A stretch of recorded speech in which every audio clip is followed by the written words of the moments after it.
Hey guys, I am going to make a MAHL stick. So I've got I've got a big painting behind me that I'm going to do in oil paint, and I don't want my hand to be resting on the oil paint itself and messing up my painting. So I'm going to make a homemade MAHL stick to where I can just rest my hand on the stick. Stop! And paint on it.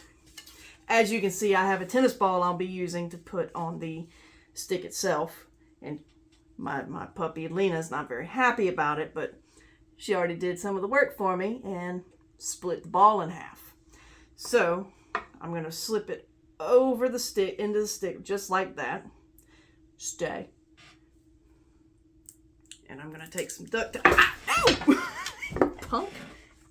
Stop. I'm going to take some duct tape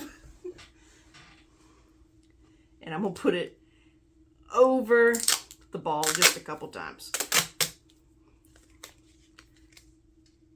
She's not happy with me. I know. You can't have it. I'm so sorry. You've already destroyed it. Okay? No, you can't. Sorry.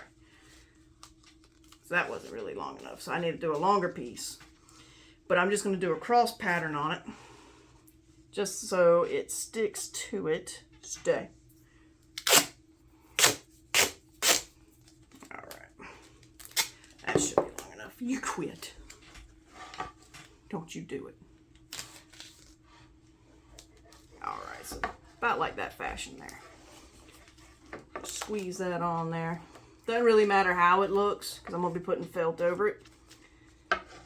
That's pretty secure, and I'm going to secure it one more time. I know you want the ball, but you didn't want it until I got it, okay? You weren't playing with it.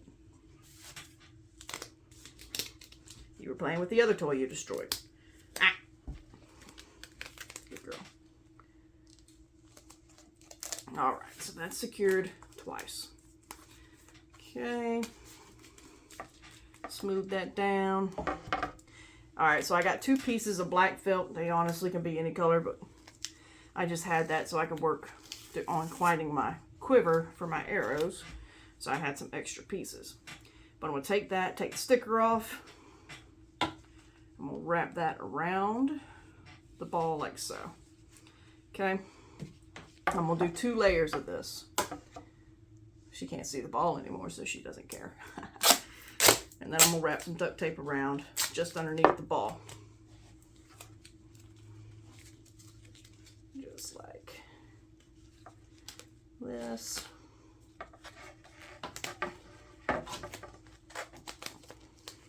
Boom. Okay. All right. Now, I have this second piece of felt. I'm going to take the sticker off of that one. I'm going to do the same thing, but I'm not using the duct tape. I'm going to wrap that around just like that. And I've got this small little black rubber band that I'm going to essentially do exactly the same thing that I did, but with the duct tape, but just with the rubber band. That way it's not tacky. You don't want your MAHL stick looking tacky. So I'm going to slip that over the ball. I don't know where this rubber band came from. Just kind of happened to find it on the bathroom sink. So, just like that, you got a redneck style MAHL stick. And I'll show you how that works. So this is essentially how it will work. The ball of the MAHL can rest on top or even on your painting. Just depends on what you got going on at the moment. Rest it here, and then you can do all your painting just like that. Just like that. And your hand never touches your painting whatsoever. You can even rest it a little higher in case you got the sky. But just rest it and paint, and you're good to go. Or, I mean, I guess you could use one of these. Perfect. Good job.